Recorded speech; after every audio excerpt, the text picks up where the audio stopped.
Je voudrais commencer par vous donner mon témoignage, vous parler un peu de mon parcours spirituel.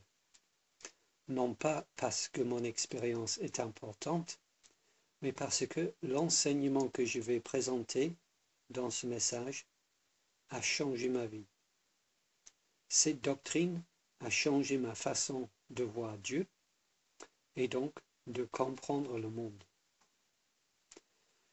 J'ai grandi dans une famille chrétienne et je suis né de nouveau à l'âge de 10 ans. Toute ma jeunesse, j'ai fréquenté une église charismatique. Je ne rejette pas tout ce que j'ai reçu de la part de cette église, car c'est par elle que je suis devenu chrétien. Mais pendant ce temps-là, j'avais une pauvre idée de Dieu, une pauvre idée de Dieu, de qui il est vraiment et de comment il agit. Mon Dieu, l'image que j'avais de lui, mon Dieu était trop petit. Certes, j'étais chrétien, évangélique, né du nouveau, rempli de l'esprit, et pourtant, je me rends compte maintenant que je ne connaissais pas vraiment Dieu. Et il y a 4 raisons pour ça. Premièrement, mon Dieu n'avait pas de plan pour le monde. Pour moi, et je suis très représentatif des chrétiens charismatiques, Dieu s'était fait surprendre par la chute de l'homme et avait par conséquent modifié son plan parfait. Je parlais d'une volonté parfaite et d'une volonté permissive chez Dieu. Deuxièmement, mon Dieu n'était pas souverain sur les hommes. J'évoquais souvent le libre arbitre de l'homme. Dieu avait autant d'influence sur les hommes que les hommes voulaient bien lui accorder. Troisièmement, mon Dieu n'était pas vraiment souverain sur le diable. J'ai honte de le dire aujourd'hui, mais si vous m'aviez posé la question « Qui dirige les affaires du monde, Dieu ou le diable ?» j'aurais hésité avant de répondre. Je croyais un Dieu dont l'ennemi dirigeait sa création. Mon Dieu avait besoin que nous luttions dans la prière pour qu'il remporte la victoire. Quatrièmement, mon Dieu était spectateur de l'avenir du monde. Il laissait le hasard dicter l'avenir. Bref, mon Dieu n'était pas le Dieu de la Bible. Mon Dieu était petit. Avoir une petite idée de Dieu mène à un manque de crainte de Dieu et à un manque d'assurance dans son salut. J'ai été témoin de ces choses dans mon Église. Un manque de crainte de Dieu et un manque d'assurance dans son salut. Et puis, par l'étude personnelle de la Bible, j'ai commencé à comprendre que ce que je croyais ne correspondait pas à l'enseignement biblique. Ce que je croyais sur Dieu ne correspondait pas à ce que la Bible enseigne sur Dieu. Je suis passé par des années plutôt pénibles. J'ai été obligé de recadrer ma théologie sur la Bible. Maintenant, mon Dieu est grand. Il est souverain. Je ne dis pas cela pour polémiquer, mais pour montrer à quel point cette doctrine a changé ma vie. Elle est une source de satisfaction immense en Dieu. C'est vraiment une source de joie, de paix, de réconfort, de comprendre le monde à travers les yeux de Dieu. Alors, je voudrais vous poser la question qu'on aurait pu me poser il y a quelques années. Ton Dieu est-il souverain? Je suggère qu'il faut faire un test de 4 questions pour savoir si ton Dieu est souverain dans ce monde, pour voir comment ton Dieu l'idée que tu as de Dieu se mesure avec le Dieu de la Bible? Première question donc. Ton Dieu a-t-il un plan pour le monde? Le mien n'en avait pas, mais le Dieu de la Bible en a un. Dans notre passage que nous avons lu, Luc chapitre 22, et verset 22, nous lisons « Le Fils de l'homme s'en va selon ce qui est déterminé. » Le Fils de l'homme s'en va selon ce qui est déterminé. Dire que quelque chose est déterminé, c'est dire qu'elle a fait l'objet d'une réflexion préalable et que l'on a fixé des objectifs et que l'on a élaboré une stratégie avec les moyens mis en œuvre pour arriver à cet objectif. Bref, c'est un plan. Dans ce verset, ce qui est déterminé, c'est le plan divin concernant le Fils de l'homme, Jésus. Le Fils de l'homme s'en va selon ce qui est déterminé. Dieu a un plan précis pour son Fils. Et ce n'est pas seulement concernant son Fils que Dieu a un plan. David, dans le psaume 33, verset 11, dit « Les desseins de l'Éternel subsistent à toujours, et les projets de son cœur de génération en génération. » Dieu a aussi un projet, un plan pour son peuple de génération en génération. Et ce plan, ce projet, ne concerne pas un peuple unique à une époque unique, car l'apôtre Paul nous dit que Dieu opère toutes choses d'après le conseil de sa volonté. Dieu opère toutes choses d'après le conseil de sa volonté. Éphésiens chapitre 1 verset 11. Le plan de Dieu dans ce monde concerne donc toutes choses. Mais moi je ne voyais pas ce plan parfait. Je ne voyais pas de la perfection autour de moi. Certes, je ne pensais pas que Dieu avait abandonné complètement son plan, mais je croyais qu'il l'avait modifié. Ce n'était pas vraiment ce qu'il voulait. Ce monde n'était pas vraiment ce que Dieu voulait. Je croyais qu'il y avait la volonté parfaite de Dieu et la volonté permissive de Dieu. Globalement, sa volonté parfaite a été faite jusqu'à la chute de l'homme. Désormais, nous vivons dans sa volonté permissive, c'est-à-dire ce qu'il permet plutôt que ce qu'il aurait vraiment voulu. Mais cette idée est fausse et elle nuit gravement à la souveraineté, à la doctrine de la souveraineté de Dieu. Cette idée d'une volonté permissive chez Dieu contient 4 erreurs. Première erreur, cette idée n'est pas biblique. Les deux volontés ne sont enseignées nulle part dans la Bible. Nulle part la Bible présente les œuvres de Dieu autres que parfaites. L'enseignement biblique concernant le plan de Dieu, c'est justement qu'à la chute de l'homme, rien n'a changé. Tout est normal. Dieu n'a pas abandonné son plan.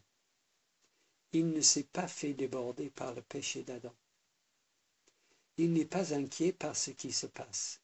Il n'est pas pris de court par la tournure des événements. Il n'a pas besoin de modifier son plan. Il n'a pas besoin de demander conseil à qui que ce soit. Cette idée n'est pas biblique. Deuxièmement, cette idée n'est pas grammaticale. Toutes les références bibliques concernant le plan de Dieu ou sa volonté sont au temps présent. Paul dit, Dieu opère toutes choses d'après le conseil de sa volonté. Dieu opère toutes choses. Moïse dit, dans Deutéronome chapitre 32, verset 4, en parlant de Dieu, ses œuvres sont parfaites. Ses œuvres sont parfaites. Je signale que ces paroles, et il y en a des dizaines d'autres, ont été écrites après la chute de l'homme. Ces paroles ont été écrites après la chute de l'homme. Si l'on accepte l'idée d'une volonté permissive, ces versets devraient lire « Dieu opérait toutes choses d'après le conseil de sa volonté » ou encore « Ses œuvres étaient parfaites ». Le temps présent ici exclut une volonté permissive de Dieu. 3. Cette idée de la volonté permissive de Dieu n'est pas sémantique. Prenons les paroles de Moïse encore une fois. Ses œuvres sont parfaites. Si nous acceptons que ses œuvres ou son plan est parfait, cela veut dire que l'on ne peut pas l'améliorer. Par définition, on ne peut pas améliorer la perfection. Au contraire, toute modification apportée à la perfection la rendrait imparfaite. Donnez la Joconde au plus grand peintre actuel et sa première touche de pinceau aurait le résultat immédiat de le dévaloriser. Soyons logiques, ce qui est parfait ne peut pas être amélioré. Cela veut donc dire que si Dieu devait recommencer tout, il ferait exactement la même œuvre. Il ferait exactement comme il l'a fait cette fois-ci. Exactement pareil. La rébellion de Satan, la chute de l'homme, le déluge, le sacrifice de Jésus, tout. Dieu ferait exactement comme cette fois-ci. Pourquoi? Parce que ses œuvres sont parfaites. Et on ne peut pas améliorer la perfection. Dire que Dieu changerait quelque chose à son plan, c'est dire que son plan n'est pas parfait. Dire qu'il changerait quelque chose à ses œuvres, c'est dire que ses œuvres ne sont pas parfaites. 4. L'idée d'une volonté permissive chez Dieu n'est pas logique. Selon cette idée, la volonté parfaite de Dieu était qu'il n'y ait pas de chute de l'homme. Mais s'il n'y avait pas eu de chute de l'homme, alors il n'y aurait pas d'agneau immolé au ciel aujourd'hui. Donc selon cette idée, la volonté parfaite de Dieu était qu'il n'y ait pas d'agneau immolé au ciel aujourd'hui. Si nous acceptons cette idée, la volonté parfaite de Dieu était que Jésus ne soit pas notre sauveur. La volonté parfaite de Dieu était que Jésus ne meure pas pour nos péchés. Mais réfléchissons avec moi un peu. Où voit-on l'amour de Dieu dans toute sa perfection? C'est à la croix. Où voit-on la sainteté de Dieu dans toute sa perfection? C'est à la croix. Où voit-on la misère de l'homme et donc la grâce immense de Dieu dans toute sa plénitude? Oui, c'est à la croix. Doit-on conclure que c'est donc la volonté permissive de Dieu qui fait éclater sa gloire plus que sa volonté parfaite? Dans ce cas, la permissive est plus parfaite que la volonté parfaite. Cette idée n'est pas logique. Non, mes amis, Dieu n'a qu'une seule volonté, et elle est parfaite. il n'a qu'un seul plan, et c'est son plan parfait. Un touriste français en Inde faisait une visite guidée d'un atelier de fabrication de tapis. Il faisait partie d'un grand groupe de touristes et par conséquent il se trouvait derrière le tapis suspendu lorsque le guide expliquait la fabrication.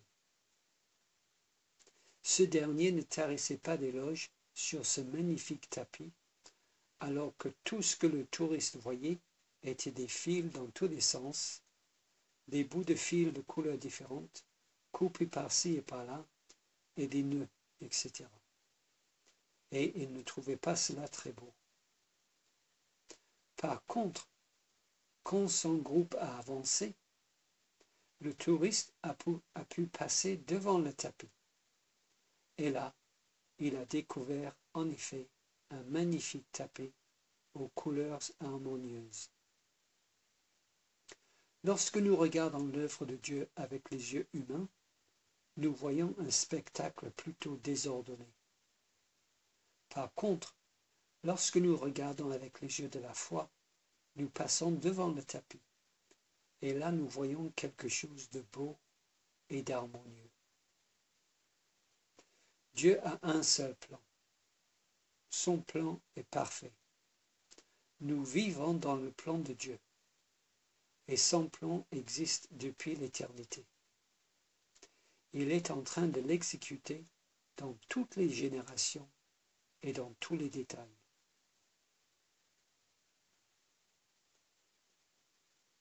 Question numéro 2. Ton Dieu est-il souverain sur les hommes?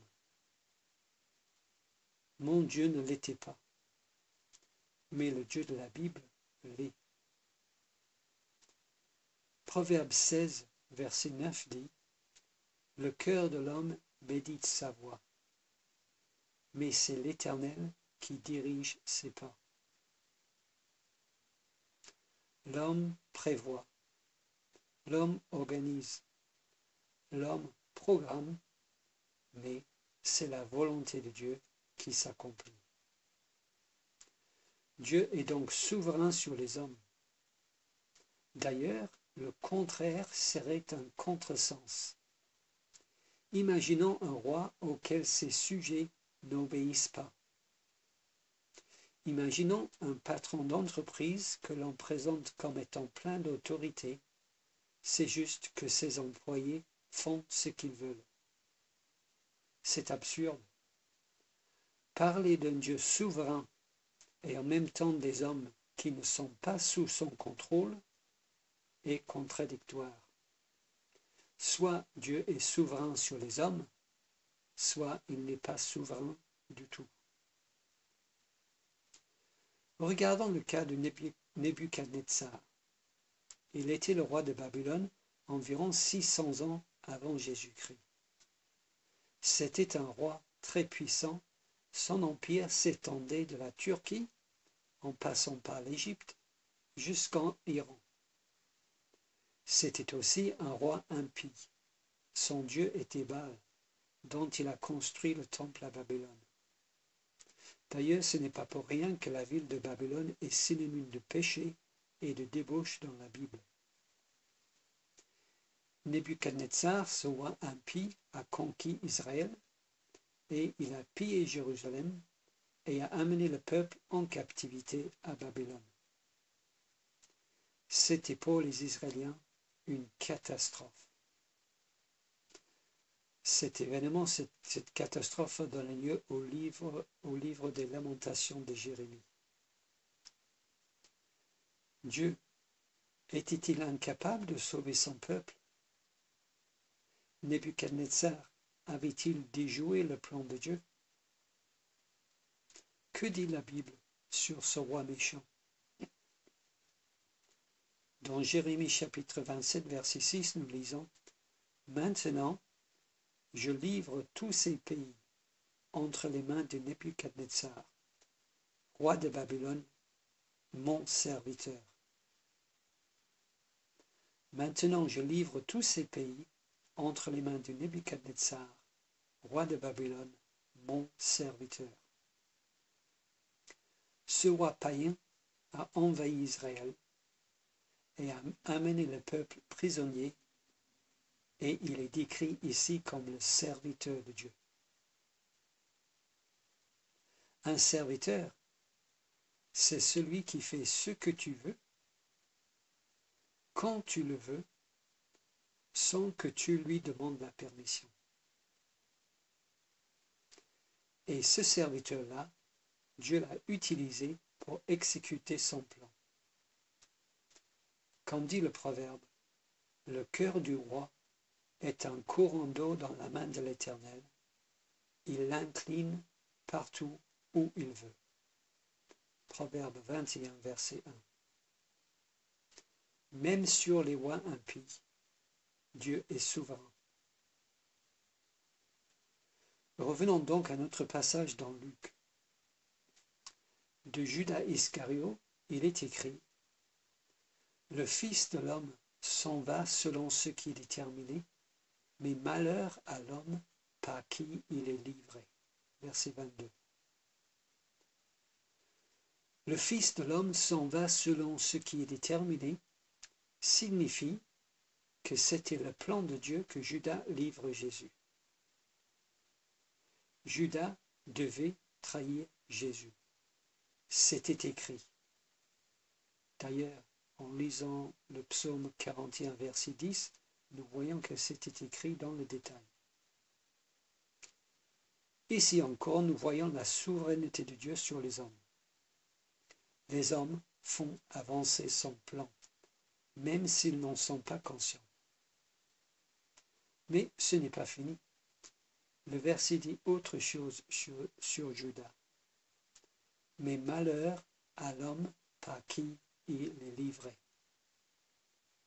Cela signifie que Judas sera puni pour son péché. D'un côté, nous voyons que Judas n'avait pas le choix. Il devait accomplir le plan de Dieu concernant Jésus.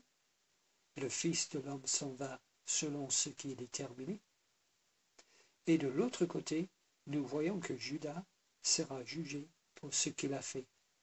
Malheur à l'homme par qui il est livré. Comment est-ce possible? N'est-ce pas contradictoire de dire que Judas n'avait pas le choix que de trahir Jésus et de dire aussi qu'il sera jugé pour ses mêmes actions? On dira peut-être que la vérité se trouve sûrement quelque part entre les deux, entre ces deux vérités. Mais non, c'est pas ça, c'est que les deux doctrines sont vraies. Les deux sont vraies. La vérité n'est pas quelque part au milieu des deux, c'est que les deux sont vrais.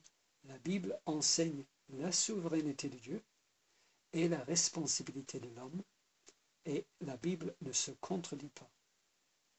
C'est elle qui doit dicter nos croyances. Concernant ce verset, je veux dire premièrement que Dieu n'oblige pas un homme à pécher contre sa volonté.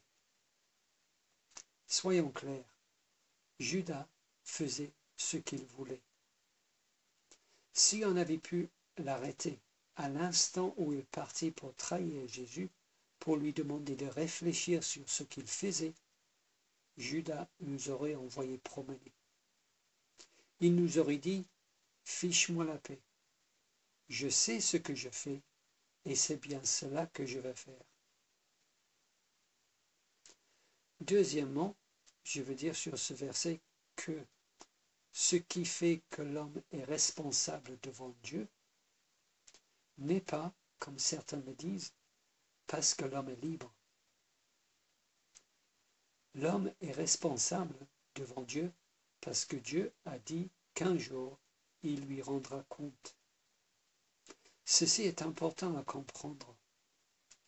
La responsabilité n'implique pas la liberté d'action de celui qui est responsable.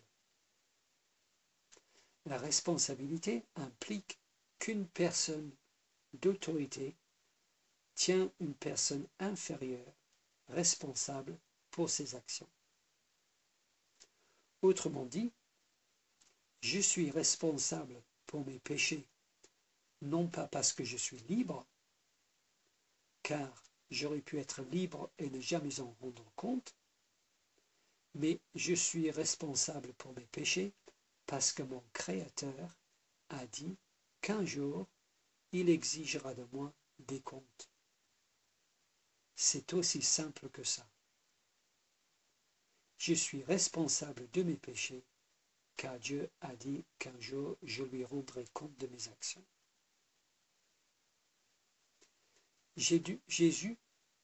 Judas est donc responsable de ses actes prémédités.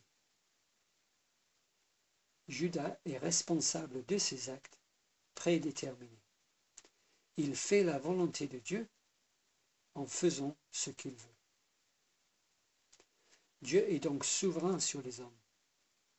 Tous les hommes, puissants ou humbles, pieux ou impies, sont ses serviteurs. Ils font ce que Dieu veut, quand Dieu le veut, sans que Dieu ait besoin de leur demander la permission. Et même si le péché d'un homme, comme Judas ou Nebuchadnezzar, fait avancer son plan, Dieu les tient responsables pour ce même péché. Comme dit Paul, que Dieu soit reconnu pour vrai et tout homme pour menteur. Romains chapitre 3, verset 4. Question numéro 3. Ton Dieu est-il souverain sur le diable? Mon Dieu ne l'était pas, mais le Dieu de la Bible l'est. Dans notre passage dans Luc, au verset 3, nous lisons « Satan entra dans Judas ». Satan entra dans Judas. Contrairement aux apparences, ce verset enseigne la souveraineté de Dieu sur le diable. Voyez comment. Comprenons tout d'abord le rapport hiérarchique entre Dieu et son ennemi. Il est essentiel de comprendre que le diable ne peut pas faire ce qu'il veut.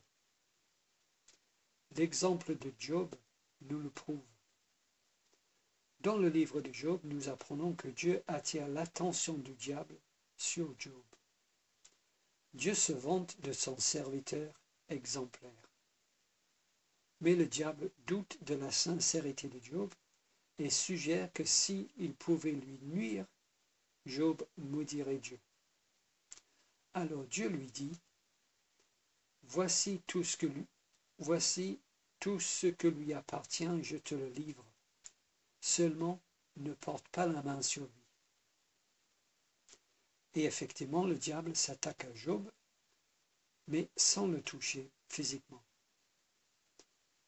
Job reste fidèle, alors le diable se présente à nouveau devant Dieu et suggère que s'il pouvait toucher à sa chair, Job renierait sa foi. Alors Dieu répond, voici, je te le livre, seulement épargne sa vie. Et nous voyons ça dans le Job chapitre 1 verset 12 et chapitre 2 verset 6. Et le diable s'en prend de nouveau à Job, mais ne le tue pas. Ce passage nous montre deux choses. Premièrement, le diable ne peut pas agir sans la permission de Dieu. Deuxièmement, le diable ne peut pas dépasser les limites que Dieu lui fixe. Dans ce passage, Satan reçoit l'autorisation de faire la volonté de Dieu. Dieu connaît l'esprit du diable. Il sait ce qu'il pense. Il sait ce qui manigance. Lorsque ceci coïncide avec le plan de Dieu, il a la permission d'agir. Sinon, il est restreint. Seulement épargne sa vie. Parfois, je joue aux échecs avec mon fils de 9 ans. Je ne suis pas très bon, mais puisqu'il apprend, j'arrive encore à le battre. Il arrive lors d'une partie que je que je le laisse me prendre une pièce, alors il est tout content, jusqu'à ce qu'il comprenne que c'était ce que je voulais qu'il fasse pour le mettre en échec et mat. Sachez-le, le diable est limité dans ses actions et les seules fois qu'il a la permission d'agir, c'est pour exécuter le plan de Dieu. Les seules fois que le diable a la permission d'agir, c'est pour exécuter le plan parfait de Dieu. Revenons au verset dans Luc pour voir comment il enseigne la souveraineté de Dieu sur le diable. Cette occasion dans Luc où Satan entre dans Judas, c'est la 4e fois que le diable essaie de nuire à Jésus. La première fois, le diable a essayé de le faire tuer en tant que bébé par Hérode. La deuxième fois, il a tenté de le faire pécher dans le désert, mais il a échoué. La troisième fois, le diable a tenté de l'empêcher de mourir. Pierre proteste à Jésus en lui disant que Dieu ne plaise. Et là, Jésus répond, « Arrière de moi, Satan, tu mets en scandale. » Matthieu 16, 23. Et la dernière fois est celle-ci où le diable essaie de faire mourir Jésus. Satan entra dans Judas. Tout d'abord, il faut comprendre la frustration de Satan dans cette situation. Avant, nous avons vu qu'il voulait empêcher Jésus de mourir par Pierre, et maintenant, il veut le faire mourir. Pourquoi est-ce qu'il agit de façon contradictoire? Eh bien, parce que le diable est plein de haine. Et la haine aveugle est irraisonnée et illogique. Satan utilise donc Judas, Pilate et Hérode pour faire mourir Jésus. Comme Pierre le dit dans Actes 4, chapitre 28, Hérode et Ponce Pilate se sont ligués dans cette ville avec les nations et avec les peuples d'Israël pour faire tout ce que ta main et ton conseil avaient arrêté d'avance. Échec et mat. En se servant de Judas, Satan voulait faire crucifier Jésus pour le détruire. Et par ce même acte, il a fait ce que Dieu avait prévu. Échec et mat. Ce qui semblait pour 2 jours être son moment de gloire, la manifestation de sa puissance, se révèle être le moment où il a coopéré avec Dieu dans sa propre défaite. Échec et mat. Comme Nebuchadnezzar, le diable est le serviteur de Dieu. Voici la grandeur de Dieu. Son plus puissant ennemi est son serviteur. C'est cela la définition de la souveraineté de Dieu sur le diable. Et la question numéro 4, la dernière question. Ton Dieu est-il souverain sur l'avenir? Le mien ne l'était pas, mais le Dieu de la Bible l'est. Nous avons vu que la trahison de Judas était prédite par Jésus. Voici la main de celui qui me livre est avec moi à table. C'est verset 21 de notre passage dans Luc. Voici la main de celui qui me livre est avec moi à table. Les disciples ont entendu les paroles de Jésus prédisant sa trahison. Ensuite, ils les ont vues se réaliser. Jésus a prédit la trahison de Judas pour que ses disciples ne soient pas surpris quand cela arriverait et pour qu'ils n'aient pas le sentiment que Jésus soit surpris par les événements. Ici, nous voyons que Dieu est souverain sur l'avenir. Et nous sommes dans la même situation que ses disciples. Comment cela? Parce que nous pouvons lire les paroles de Jésus sur l'avenir, sur la fin des temps. Le livre de l'Apocalypse est difficile à comprendre, mais le message essentiel est facile à comprendre. Le message essentiel de ce livre est « Je contrôle tout ». D'ailleurs, le livre s'ouvre avec ces paroles, révélation de Jésus que Dieu lui a données pour montrer à ses serviteurs des choses qui doivent bientôt arriver. Je contrôle tout. Le message essentiel de l'Apocalypse est « Ne soyez pas surpris par ce qui arrivera, car c'est mon plan. » Et cela, c'est notre espoir, mes amis chrétiens. C'est comme un vieux chrétien me disait, « Je ne suis pas inquiet, j'ai lu la fin du livre. » Cela se passera comme ça, parce que Dieu est souverain sur l'avenir. Alors considérons la souveraineté de Dieu sur l'avenir pour un instant. Il y a deux façons de la comprendre. La première façon, c'est comme moi avant. J'étais persuadé que Dieu savait ce qui allait se passer parce qu'il est omniscient. On pourrait dire que Dieu a vu le film et peut donc raconter ce qui va se passer. Dans ce cas de figure, la prophétie de l'Apocalypse est basée sur la préscience de Dieu. La deuxième façon de comprendre la souveraineté de Dieu sur l'avenir, c'est justement qu'il en est souverain. C'est-à-dire que Dieu a prédestiné ce qui va se passer. On pourrait dire que oui, Dieu a vu le film, mais il a aussi écrit le scénario. Il a aussi attribué les rôles à chacun. Il a aussi fait la mise en scène du film et il a aussi produit le film. C'est son film. C'est son histoire et son dénouement. C'est comme ça que Dieu voulait les choses. Dans ce cas de figure, la prophétie de l'Apocalypse est basée non pas sur sa préscience, mais sur son plan, sur ses décrets éternels. Dieu a écrit le film.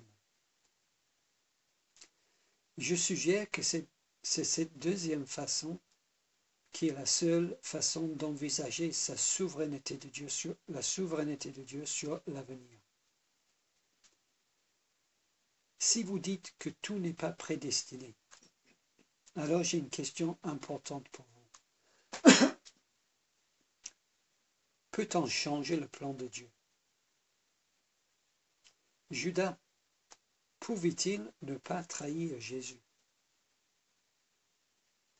Ou les acteurs de la prophétie dans l'Apocalypse, les gens dont le livre parle, sont-ils libres de faire autre chose que ce qui est écrit les concernant?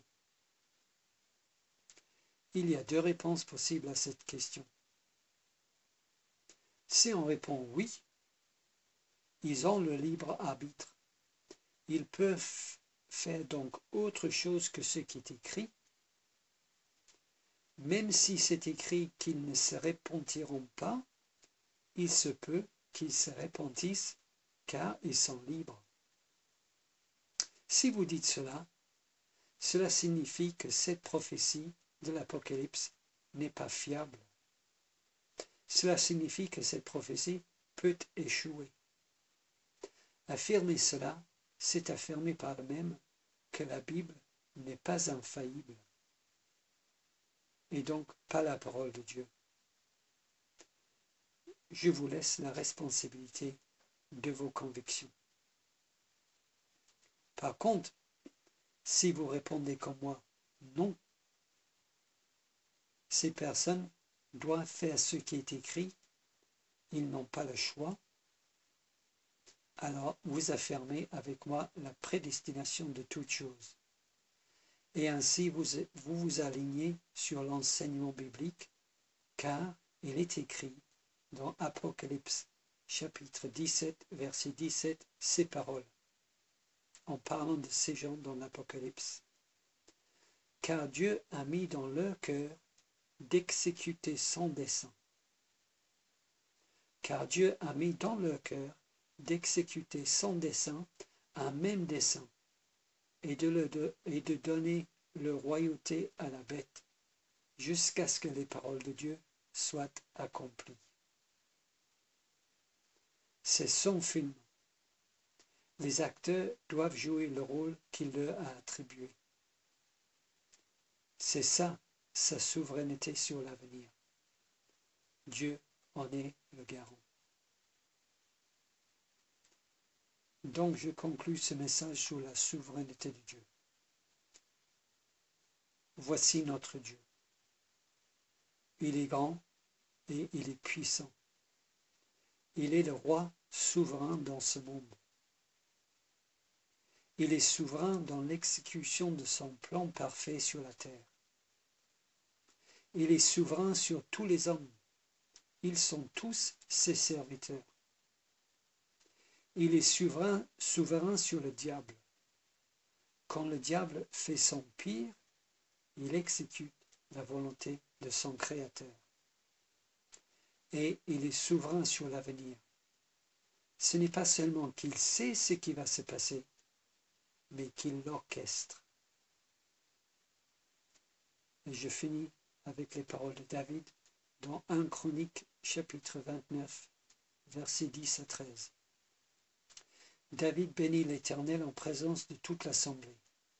Il dit, « Béni sois-tu, d'éternité en éternité, Éternel, Dieu de notre Père Israël.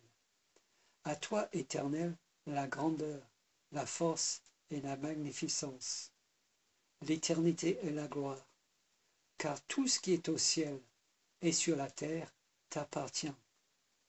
À toi, Éternel, le règne, car tu t'élèves souverainement au-dessus de tout. C'est de toi que viennent la richesse et la gloire. C'est toi qui domines sur tout. C'est dans ta main que sont la force et la puissance, et c'est ta main qui a le pouvoir d'agrandir et d'affermir toutes choses. Maintenant, ô notre Dieu, nous te louons et nous célébrons ton nom glorieux. Amen.